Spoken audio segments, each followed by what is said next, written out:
Well, hello everybody, and this is Hello everybody, this is Rosetta coming back to you on today. We are talking about Social Security retirement benefits or Social Security benefits. Okay, again, my name is Rosetta, and I'm out of Chicago, newly retired.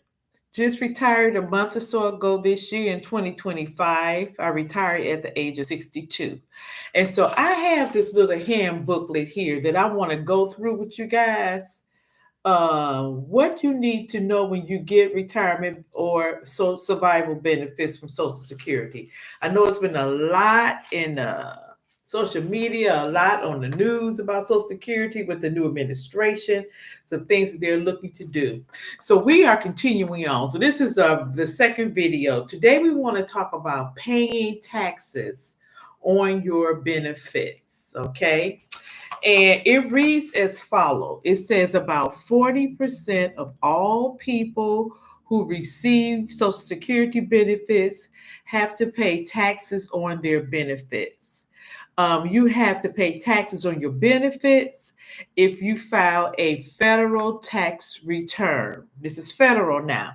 And now, I know here in the city of Chicago, the state of Illinois, we do not have we don't have state taxes on the Social Security benefits here. We don't have state taxes, but there is a possibility that you will have to pay federal taxes, and it reads as follows: as an individual, and your total income is more than 25,000, got to pay taxes. Your total income would also include your benefit, your Social Security benefits as well. Okay, that's if you're single. If you're single or individual, and you make and you total your total income is more than $25,000 a year, you have to pay federal taxes. Okay. Now, if you file a joint return, you have to pay taxes if you and your spouse have a total income that is more than $32,000 a year. Um, you have to pay federal taxes. And again, you want to check in the state that you live in. If you have to pay, you want to check to find out if you have to pay state taxes on your Social Security benefits, because some states you do. But like I said, here in Illinois, we don't. We don't have to pay state taxes. Okay.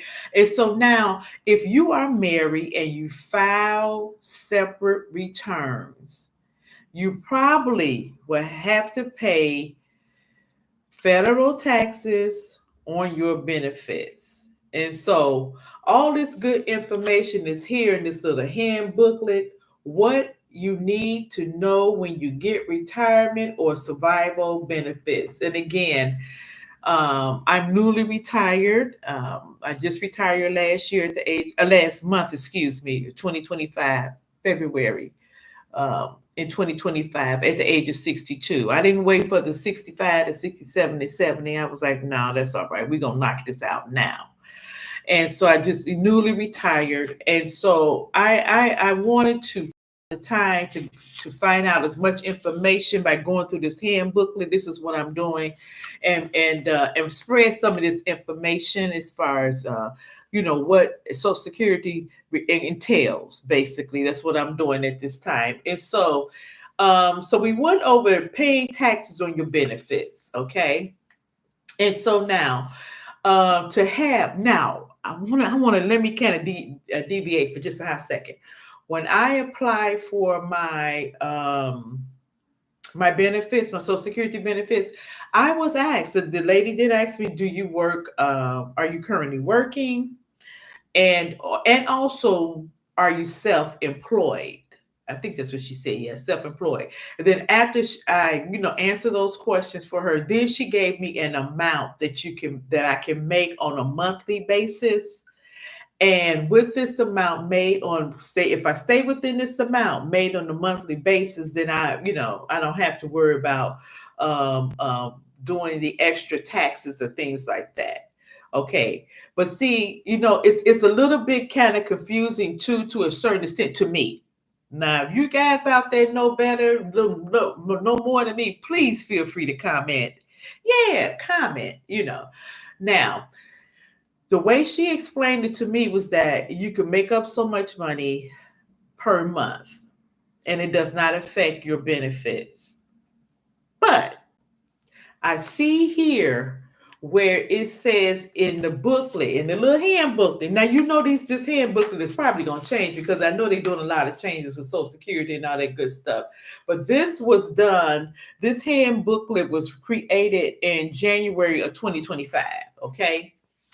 On the flip side, they're saying as well, if you make as an individual, if you make more than $25,000 a year, then you're going to have to pay taxes. So I guess what I want to say is just be careful, be mindful of if you have like a part-time job and you make so much money, you want to stay within the guidelines that you're told when you first apply, as far as the amount of money you can make on a monthly basis without being taxed. Okay. Now let me tell you, I saw on the website, whereas let's say you want to take some taxes out of your Social Security, you can if you want to. You really can. I think it starts off at 1%, 2%, 3%, 5%, 7%, up to 10%. That's if you want to do that. Okay. And so now this is only up until the age of 67, basically, as far as how much you can make and all of that. Because at 67, you can make as much money as you want on Social Security. You can. And now, is and then of course, the older you get, it's no limit of what you can make. Okay. But I just want to just cautious you to just please be mindful and be careful in regards to the taxes. And now, to have federal taxes, as I just mentioned, read this little booklet here, but it says here, to have federal taxes withheld, you can get a form W4V as in victory from the Internal Revenue Services when you call their toll-free number. But you can also download the form as well. But because let me tell you now, oh, I'm so glad I'm glad I read about this toll-free number, because when I first applied, I had to wait 2 times on the phone. Each time they put me on hold for about 2 hours. The second time was about 2.5 hours. So if you are calling Social Security to start up or to file your benefits, be patient, because they're going to put you on hold for a while. Okay. Now, I know that there are some changes coming about in Social Security with the new administration in the White House. Um, but so, they got some changes coming along the way. And one of the changes that I've been seeing and heard about was people to coming to the branch locations, the various Social Security branch locations, as a requirement, especially when you first file your benefits. Because of identity theft and because of people scamming people, they want to make sure that you are the person who you say that you are. Okay. And so just be mindful of that. And so I'm going to stop at this point. Again, in dealing with the taxes, you want to be careful. You want to be careful. And if you have any questions, you can always give them a call. And they have a lot of information on the websites also. And that is on the Social Security website. They have a lot of good questions, good answers to some of the questions you may have. And the website is www.ssa.gov.